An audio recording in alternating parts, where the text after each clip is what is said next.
तो बेटा ज़रूरत क्या आ गई, जैसे मान लो ये हमारा रेक्टेंगल है, अच्छी बात है, हम जानते हैं कि ये रेक्टेंगल है, इसका शेप रेक्टेंगुलर है। क्यों? क्योंकि देखो ऊपर का ये जो लेंथ है बेटा और नीचे का जो ये लेंथ है, ये दोनों आपस में इक्वल है। साथ में ये वाली बातें ये वाली बातें भी इक्वल है। इतना नहीं, इस बार बहुत सारी बातें होती है रेक्टेंगल की, लेकिन उतना नहीं, अभी फिलहाल इतने से काम चलाना है हमें, इसलिए इतनी ही बात हम बोल रहे हैं। इधर आइए सर के सर, इधर आइए। तो हमने अब सबको बोला कि भैया हमारे पास ये रेक्टेंगल तो है, लेकिन ज़रूरत क्या है कि हम किसी भी रेक्टेंगल का एरिया और वॉल्यूम, एरिया और पेरीमीटर फाइंड आउट करें। हाँ, और सिर्फ एरिया और पेरीमीटर ही इसका फाइंड आउट कर सकते हैं क्या, वॉल्यूम क्यों नहीं कर सकते हैं? हाँ, माइंड में क्वेश्चन तो आना स्वाभाविक है ना बच्चे। तो देखो 3 वर्ड है, एक तो एरिया है, पूरे मेंस्ट्रुएशन के अंदर में ये कुछ बातें हैं जो आपको परेशान करेंगी, बाकी तो सब कुछ सही है। देखो बेटा एक टर्म आएगा एरिया का, एक टर्म आएगा पेरीमीटर का, एक टर्म आएगा पेरीमीटर का। देखो सुनो बच्चे, एक टर्म आएगा आपका वॉल्यूम, अच्छा एक और टर्म आएगा आपका CSA कर्व सरफेस एरिया, और एक और टर्म आएगा टोटल सरफेस एरिया। अब बच्चे इतनी बातें हैं, इतनी बातों से लगभग सारा काम हो जाता है। बाकी तो सरकमफ्रेंस सर्कल में आएगा, वो तो हम बता देंगे, चलेगा। हाँ, अब बाकी जो है बातें देखो सब जगह CSA TSA और वॉल्यूम, ये सारी बातें हैं। मतलब कि अगर इतनी बात हो, सरकमफ्रेंस जो है पेरीमीटर से समझ जाओगे। मतलब कि अगर इतनी बात आपके समझ में आ गई तो फिर कोई लोचा ही नहीं है। अरे ये वर्ड्स बने क्यों हैं, अरे एरिया शब्द बनाया क्यों गया, कि बच्चे ये 5 बातें अगर हमें समझ में आती हैं तो फिर ऐसी कोई बात नहीं जो मेंस्ट्रुएशन में हम कर नहीं सकते हैं। तो सबसे पहली बात एरिया, आप समझो एरिया की जरूरत आई क्यों, और एरिया कब आएगा। कैसा भी शेप हो उसका एरिया होगा, ध्यान रखना। वो कुछ भी हो सकता है, अरे वो स्क्वायर भी हो सकता है, वो क्यूब भी हो सकता है, वो सर्कल भी हो सकता है, वो सिलेंडर भी हो सकता है, और वो हमारा कोन भी हो सकता है। एरिया की बात सब जगह आएगी। एरिया का सीधा सा अपना मतलब है कि कितना जगह उसके पास है, सीधा सा मतलब है कि इतनी जगह में कितनी बातें आएंगी। जैसे एग्जाम्पल के लिए इसका एरिया होगा ये वाला सरफेस। अब इसमें ज़्यादा से ज़्यादा हम अगर मार्कर रखें तो एक मार्कर यहाँ पे आएगा, एक मार्कर यहाँ पे आएगा, 2 मार्कर ही आ सकता है अगर हम इसको ऐसे रखें तो।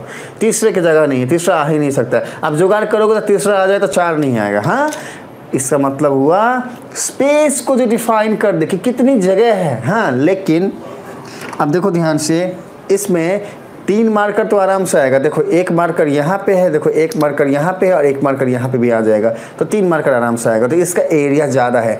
तो ऐसे ही अगर मैं कोई एक बड़ा सा बुक लेके आऊँ या कॉपी लेके आऊँ तो उसका एरिया और ज़्यादा होगा। तो लॉजिक क्या हुआ कि भैया कितना स्पेस है, कितना जगह है, उतनी जगह में कितनी बातों को हम रख सकते हैं। अरे इन बातों को जानने के लिए ही एरिया का लॉजिक आया, एरिया का कंसेप्ट आया। हाँ, हमारे पास एक रेक्टेंगुलर पार्क है, मान लो कि हमारे पास एक रेक्टेंगुलर पार्क है। हाँ, ऐसा हमने मान लिया कि क्या है बेटा, ये पार्क है। तो पेरीमीटर की ज़रूरत क्या है, अरे क्या ज़रूरत है कि हम पेरीमीटर फाइंड आउट करें, अरे क्या ज़रूरत था कि हम एरिया जाने। तो हमने बताया ना कितना स्पेस है, कितना जगह है। अब जैसे आप जिस घर के अंदर खड़े हो उसके सरफेस में कितना जगह है बच्चे, कितना जगह है, कितनी बातें आ सकती हैं, समझ पा रहे हो ना हम जो समझाना चाह रहे हैं। इसीलिए हमने एरिया जाना, पेरीमीटर क्यों जानेंगे। मान लो कि ये हमारा पार्क है और पार्क के चारों तरफ हमने दीवार खड़ा करना है बच्चे, पार्क के चारों तरफ हमने दीवार खड़ा करना है, या फिर हमें गेट लगाना है, पूरा चारों तरफ गेट लगाना है, या फिर दीवार खड़ा करना है। तो दीवार खड़ा करने के लिए कितने ईंट की ज़रूरत पड़ेगी, अरे हमें कितने ईंट की ज़रूरत पड़ेगी बच्चे, वो हम तभी जान पाएंगे जब हमको पता हो कि भैया ये किनारे किनारे वाली बातें। देखो ये हमारा रेक्टेंगल है, मान लो रेक्टेंगल है, रेक्टेंगुलर पार्क है, ये सरफेस है उसका जहाँ इसके ऊपर पूरा पार्क खड़ा है। अब ये वाली बातें, हाँ देखो ध्यान से, देखो ये वाली बातें, फिर ये वाली बातें, फिर ये वाला, और फिर इसको ये वाला। अगर इन सब का लेंथ हमें पता हो तो उनके लेंथ से हम समझ जाएंगे अच्छा ऐसी बात है। अरे मान लो यहाँ से यहाँ तक 5 है, ये भी 5 है, ये 3 है, ये 3 है, तो ये टोटल कितना हुआ 5 + 3 + 5 + 3। तो ये टोटल हो जाएगा भैया 5 + 3 + 5 + 3। ये अगर कैलकुलेट करोगे बच्चे तो इसका आंसर आएगा 16। अच्छा 16 वाली बातें होंगी तो हमें ईंट चाहिए 16 वाली बातों की। अब मान लो हमारे पास जो ईंट है ना, हमारे पास जो ईंट है वो 1 वाली बातों की है, तो कितने ईंट लगाने से ये बातें कवर हो जाएंगी? अगर मैं सिर्फ बात करूं किसका, पेरीमीटर का, तो दिमाग में एक लॉजिक आएगा, अच्छा हो सकता है 16। हाँ, अभी एग्जैक्ट की तरफ होने जा रहे हैं, एक बात बता रहे हैं। हाँ, एक बात बता रहे हैं, इसीलिए बेटा पेरीमीटर की जरूरत पड़ गई। हाँ, पेरीमीटर की जरूरत पड़ गई, तो सारा काम तो एरिया से हो जाएगा। अब मान लो कि हमारा जो है आदर्श बोलेगा ना सर जी हम तो इसका एरिया फाइंड आउट करेंगे, तो बेटा सुनो, जहाँ पर काम 16 से हो जाना चाहिए था, अगर आप इसका क्या फाइंड करोगे, एरिया फाइंड करते हो, तो एरिया का फॉर्मूला क्या होता है, लेंथ इंटू ब्रेथ होता है ना, मतलब 5 इंटू 3 हो जाएगा, मतलब 15। शॉर्ट पड़ जाओगे, देख लो बच्चे, शॉर्ट पड़ जाओगे। हाँ, शॉर्ट पड़ जाओगे। हाँ, देखो सुनो, लेंथ इंटू ब्रेथ, हमने अब 5 को 3 से मल्टीप्लाई करा तो 15 आया। हाँ, लेकिन अगर हम इसको ऐड करते हैं तो 16 आता है, मतलब ये बड़ा हो गया और ये छोटा हो गया। सोचो हमारा क्या हो जाएगा, यहाँ पे गलती हो जाएगा। हाँ, गलती हो जाएगा। देखो सुनो बच्चे, कहने का सीधा मतलब ये हुआ क्या कि भैया क्यों हम एरिया फाइंड करेंगे, ताकि इस पूरे जगह में हमने क्या करना है ये पता चल सके, और क्यों हम फाइंड आउट करेंगे पेरीमीटर, ताकि सिर्फ इसके बाउंड्री पे हमने क्या करना है वो हमें पता चल सके। हाँ, चल सके। अल्टीमेटली गोल हमारा यही है कि हम आप सबको समझा पाए कि भैया what is the requirement of perimeter and what exactly the requirement of area. अगर आप सब समझ गए हैं इस बात को तो हमें फटाफट बोलिए नेक्स्ट टॉपिक को क्या आगे बढ़ाएं। अभी नेक्स्ट पॉइंट है वॉल्यूम। देखो बेटा, जब कभी भी वॉल्यूम की बात आएगी वो रेक्टेंगल के लिए कभी नहीं आएगा, स्क्वायर के लिए कभी नहीं आएगा, क्योंकि ये 2D फिगर है। अब जैसे हमारा जो सरफेस है, सरफेस पे लेंथ है और ब्रेड्थ है। हाँ, तो इसमें हम वॉल्यूम की बात करें क्यों, वॉल्यूम की बात तो तब करेंगे ना बच्चे, जो हमने एक लाए थे ना कल, डबा वाली बात लाए थे। रुको हम फिर से लेके आते हैं, आ गया हमारा वापस से है, I am not a diaper man बच्चे। हाँ, वॉल्यूम, इसको समझने के पहले एरिया और पेरीमीटर देखो। अगर सिर्फ एक सरफेस की बात हो, मान लिया ये एक सरफेस है, इतना सा, तुम अंदर जाओ रे। हाँ, इतना सा ये मान लो ये हमारा सरफेस है। अगर इसको देखे तो हमने क्या क्या चाहिए, अरे भैया हमने इसका लेंथ चाहिए, ये वाला लेंथ और ये वाला ब्रेड्थ। लेंथ और ब्रेड्थ से हमें इसका पूरा एरिया मिल जाएगा। अगर हमें पेरीमीटर चाहिए तो बच्चे ये चीज़ें अगर मिल गई, ये वाली बातें मिल गई अगर, तो हमें पेरीमीटर मिल जाएगा। हाँ, वॉल्यूम कब होगा कि भैया कितने सामान हम रख सकते हैं। अब इसमें कुछ रख सकते हो क्या, अगर ऐसा रहे तो रख सकते हो, अगर ऐसा हो गया तो कितना रखो, क्या रखोगे। मान लो रखते भी हो, इस पर रखते भी हो, तो उसी से तो वॉल्यूम आएगा कि भैया अगर ये हमारा ऐसी कुछ बातें हों, पूरा अंदर खाली हो, तब इसमें कितना स्पेस है अंदर, कितना स्पेस है अंदर। देखो ये पूरा स्पेस है ना, पूरा ये है ना, इसमें कितनी बातें आ सकती हैं। इसको फाइंड आउट करने के लिए वॉल्यूम का कंसेप्ट है, नामकरण कर दिया। जैसे चिंटू मिंटू गुड्डू बिट्टू होता है, वैसे ही बेटा एरिया, पेरीमीटर और वॉल्यूम। हाँ, और ये वॉल्यूम कम करते पप्पा जग जाएगा। हाँ, एक ही गाना याद दिलाते रहते हैं हमें। हाँ, तो ये जो है वॉल्यूम की जरूरत इसलिए आई, किस लिए आई, इसलिए आई बच्चे ताकि कोई सामान रख सके। अब ध्यान से अगर देखोगे तो ये हमारा क्या है, एक 3D फिगर है जिसमें क्या है, लेंथ भी है, ब्रेड्थ भी है और हाइट भी है। कैसे, देखो लेंथ की बात करोगे तो ये लेंथ हो गया, ब्रेड्थ की बात करोगे तो ये हमारा लेंथ हो गया, ये हमारा ब्रेड्थ हो गया। हाइट की बात करोगे बच्चों तो ये हमारा हाइट हो गया, अगर ये हाइट ना होता तो ये सारी बातें छोटी सी एक पेज के जैसा होता, जैसे कि हम बताते हैं, जैसे कि मान लो हम अगर इसमें से एक पेज को निकाल दें, मान लो इसमें से हमने एक पेज को निकाल दिया, इसमें हाइट क्या बोलोगे, अगर ये ऐसे है इसमें हाइट क्या है, कुछ भी नहीं है। ये एक सिंपल सा 2D फिगर है। हाँ, हाइट जैसे ही आ गया तो 3D हो गया। 2D का मतलब होता है बेटा लेंथ एंड ब्रेड्थ, सिर्फ लंबाई और चौड़ाई की बातें होंगी कि भैया कितना लंबा है। हाँ, अरे जिसकी भी लंबी है, अरे उसका भी बड़ा नाम है ना। तो जो भी है बेटा, तो जो गाना है उसको जो है देखो, वहाँ भी मैथमेटिक्स है। तो जो भी आप समझ गए होंगे मुझे जहाँ तक लगता है कि भैया सीधा सा 2D फिगर है तो उसको बोलते हैं लेंथ और ब्रेड्थ, ठीक है। और 3D फिगर जब आएगा तो लेंथ होगा, ब्रेड्थ होगा और हाइट होगा बच्चे। अगर हाइट आया तो 3D हो गया, 3 डायमेंशन, 2 डायमेंशन। हाँ, 2 डायमेंशन का मतलब क्या है, दो डायमेंशन में बातें होंगी। 3 डायमेंशन का मतलब क्या है, 3 डायमेंशन में बातें होंगी। देखो बेटा, ये डेप्थ का एक्सप्लेनेशन है, आपके क्लास में इतना पढ़ाने के लिए बोला नहीं जाता, फिर भी बोलता हूँ।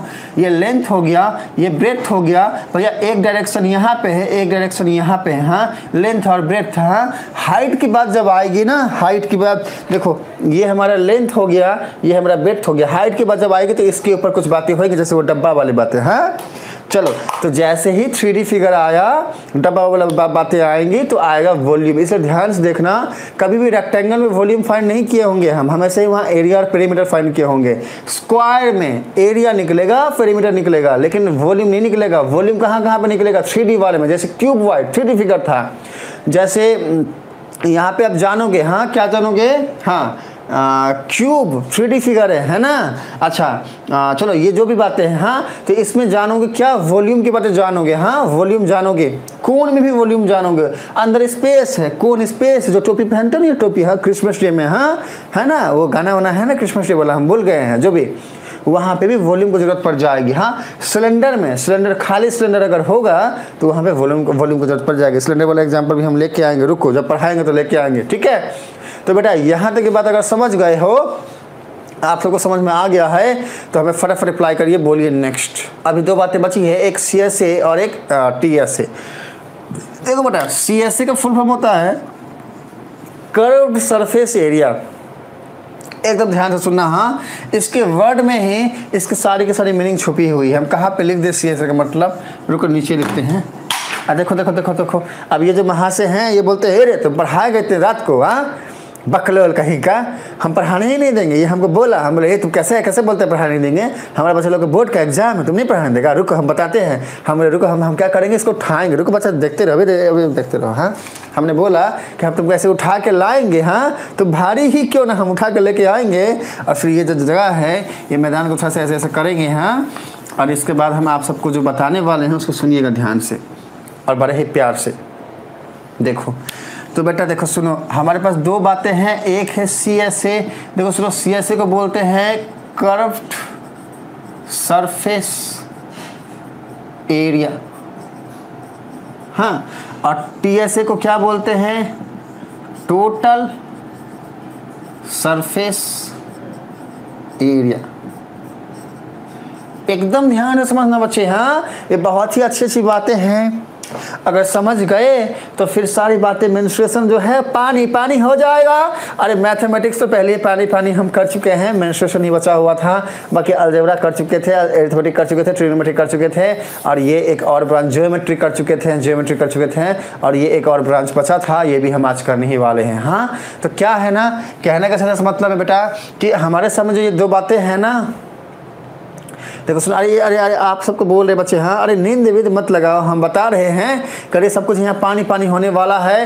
अरे ट्रिग्नोमेट्री, हाँ, जियोमेट्री, अलजेब्रा, अरिथमेटिक, सारी बातें जो हैं आप सबको हम समझा चुके हैं अच्छे से। अभी एक चीज़ से पता था, मेंस्ट्रुएशन। अब देखो ये भी जो है पानी पानी होने वाला है। कहने का मतलब ये है बेटा कि 2 बातें और बची हुई हैं, CSA और TSA। इसको ख़त्म करते ही मेंस्ट्रुएशन पूरा अपना ख़त्म, कुछ बचा ही नहीं। न्यूमेरिकल सारे खुद ही कर लोगे। आइए, अगर ध्यान से देखो बच्चे, तो पहला आया एरिया, तो हमारे दिमाग में आया अच्छा एरिया, अरे वो तो सर जी बता चुके हैं। एरिया का मतलब कितनी बातें उस जगह में आएंगी, कितनी बातें उस जगह में आएंगी। अब जैसे ही एरिया है दिमाग को पता चला अच्छा एरिया है मतलब सरफेस की बातें होंगी। अरे जहाँ भी सरफेस होगा वहीं पे एरिया होगा। अगर सरफेस ही नहीं है तो एरिया कहाँ से होगा। अरे जिस सरफेस पे मैं खड़ा हूँ, अगर ये सरफेस ही नहीं होता, ये भूमि ही नहीं होती, अरे ये हमारा छत ही नहीं होता, तो हम खड़े किस पे होते। तो एरिया को बताने के लिए सरफेस की जरूरत है। कभी भी एरिया सरफेस के बिना कंप्लीट नहीं होता, अधूरा रहता है। तो एरिया के लिए सरफेस चाहिए बच्चे, इसलिए एरिया के साथ एक वर्ड जुड़ गया, वो है सरफेस। हाँ, कि भैया सरफेस का एरिया निकालेंगे। लेकिन अब ये एरिया जो है, सरफेस का एरिया जो है, वो हो गया 2 टाइप का। कैसे समझना, देखो सुनो, अब इसको समझाने के लिए जो है एक एग्जाम्पल हम लेके आते हैं, उससे आप बेहतर समझ पाओगे। एक ये जो है कुछ बातें हैं, इसमें रखा हुआ है चीनी। अब हमारे जो मम्मी हैं हमको बहुत डांटी है लेके आए हैं तो हाँ, लेकिन हम फिर भी हाथ पैर जोड़ के लाए हैं कि आपको हम समझा दें क्या कर्व्ड सरफेस एरिया। बेटा सुनो मेरी बात, हाँ अब चीनी कम मत बोलना है। एक तो मूवी है ना चीनी कम, हाँ चाय में चीनी कम, चाय वाला बताओ। अब मोदी जी चाय बेचते हैं, ठीक है, अभी तक हम बेचे नहीं हैं, ठीक है ना। चलिए, तो कहने का सीधा सा मतलब ये है बेटा कि इधर सारे के सारे आओ कर्व सरफेस एरिया को समझते हैं। देखो सुनो बेटा, नाम में ही क्या है, कर्व कर्व कर्व, मुड़ा हुआ है। कर्व का लॉजिक समझो, मुड़ा हुआ है, स्ट्रेट जाएगा तो स्ट्रेट होगा, मुड़ जाएगा तो कर्व होगा। This is the logic, simple logic है। जैसे ये स्ट्रेट जाता तो ऐसा होता, मुड़ गया कर्व हुआ तो ही 3D होगा।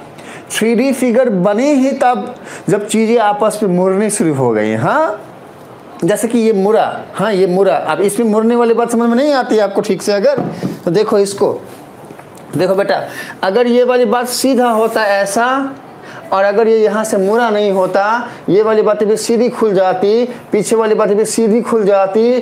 कहने का सीधा सा मतलब ये है बेटा कि अगर मैं इसको फाड़ दूं और इसको यहाँ से फाड़ दूं, इसको यहाँ से भी मैं अगर यहाँ से भी फाड़ दूं और सारी बातों को अगर मैं ऐसे फैला दूं, ये पूरा का पूरा एक स्ट्रेट लाइन में चला जाएगा और एक बड़ा सा रेक्टेंगल बन जाएगा। आपके घर में कोई भी ऐसी अगर चीज़ हो तो उसको करके देखना, बड़ा सा रेक्टेंगल बन जाएगा। हाँ ऐसे वाली बातें हो जाएंगी, बड़ा सा हो जाएगा, ठीक है। उसको हम बोलेंगे वो 2D फिगर है, वो सिंपल सा रेक्टेंगल बन जाएगा। लेकिन जब वही रेक्टेंगल को मोड़ देते हैं हम, वही रेक्टेंगल को मोड़ देते हैं हम, तो बनता है 3D फिगर। इस वाली बात को समझाने के लिए हम इससे भी समझा सकते हैं, लेकिन इसके लिए हमें इसे फाड़ना पड़ेगा। अगर हम फाड़ दिए तो फिर एग्जाम्पल अगर मान लो इसकी जरूरत पड़े तो कहाँ से लाएंगे, इसीलिए हम आपको एक और रास्ता है, वहाँ से हम इसको समझाते हैं। रुकिए, हमारे पास है सीधा स्ट्रेट रेक्टेंगल। इसको अगर ध्यान से देखो तो ये 2D फिगर है, इसमें लेंथ भी है, इसमें ब्रेड्थ भी है। ये हमारी लेंथ की बातें हो गई। देखो ध्यान से, ये अगर मैं इसको ऐसे रख दूं, अगर मैं इसको ऐसे रख दूं तो ये हमारा लेंथ हो गया और ये हमारा ब्रेड्थ हो गया। देखो ये हमारा लेंथ हो गया, ये हमारा ब्रेड्थ हो गया। ये है 2D फिगर बेटा, इसको हम 2D फिगर बोलते हैं। 3D कब बोलेंगे, जब ये कर्व होना शुरू हो जाए, जब ये मुड़ना शुरू हो जाए, जब ये मुड़ना शुरू हो जाए। देखो अगर ये मुड़ के ऐसा हो जाए, ऐसा हो जाए, ऐसा हो जाए, देखो मुड़ के अगर ये ऐसा हो जाए तो ये कैसा हो गया बेटा, ये ऐसा शेप में आ गया। इसको 3D बोलेंगे, इसको 3D बोलेंगे। या फिर ये ऐसा हो जाए, रेक्टेंगल का जैसा हो जाए। हम बताते हैं कैसे होगा रेक्टेंगल के जैसे, अभी बताते हैं, अभी बताते हैं। ये अगर ऐसा हो जाए, हम अभी बताएंगे बेटा, रुको, हम समझा के छोड़ेंगे। हम ना समझ में आए ऐसा होगा नहीं, हम जब समझाएंगे तो समझ में आएगा बच्चे। देखो सुनो, अब इतना नहीं, इसको जो है थोड़ा मुश्किल है, इसको फिर भी हम कोशिश करते हैं। देखो बेटा कैसे होगा, हम बताते हैं। ऐसा कुछ होगा, एक काम करो ना, इसको पहले बीच में ऐसे करके फिर इसको ऐसे कर दो।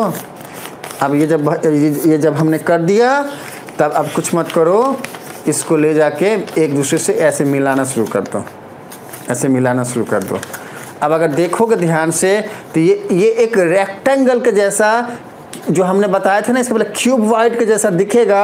अगर इसको ढक दे, इसको ढक दे तो बन जाएगा अपना पैम्पर वाला डब्बा। ये कब बना 3D फिगर, इसमें देखो ध्यान से, ये लेंथ है, हाँ ये लेंथ है बेटा, ये ब्रेड्थ है और ये हाइट है। हाइट कब आया, जब चीजें कर्व होनी शुरू हो गई, मुड़नी शुरू हो गई, मुड़नी शुरू हो गई। तो जैसे ही कर्व होना शुरू हो गया तो वहां से लॉजिक आया कर्व्ड सरफेस एरिया।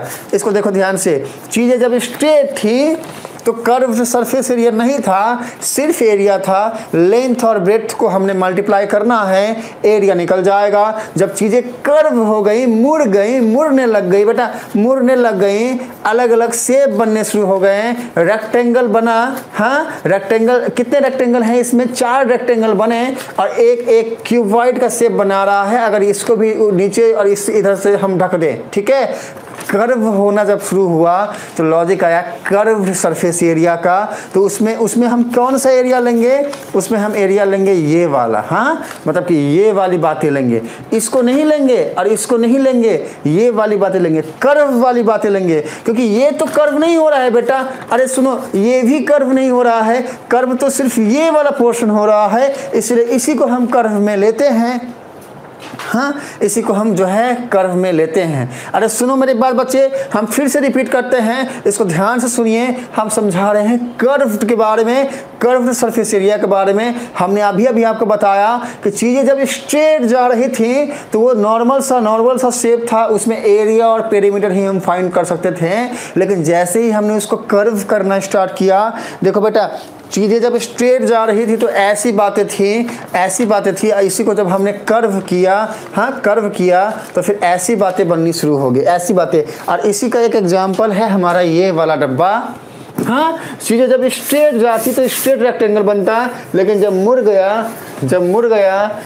गया बेटा तो देखो एक क्यूब वाइड बन गया है।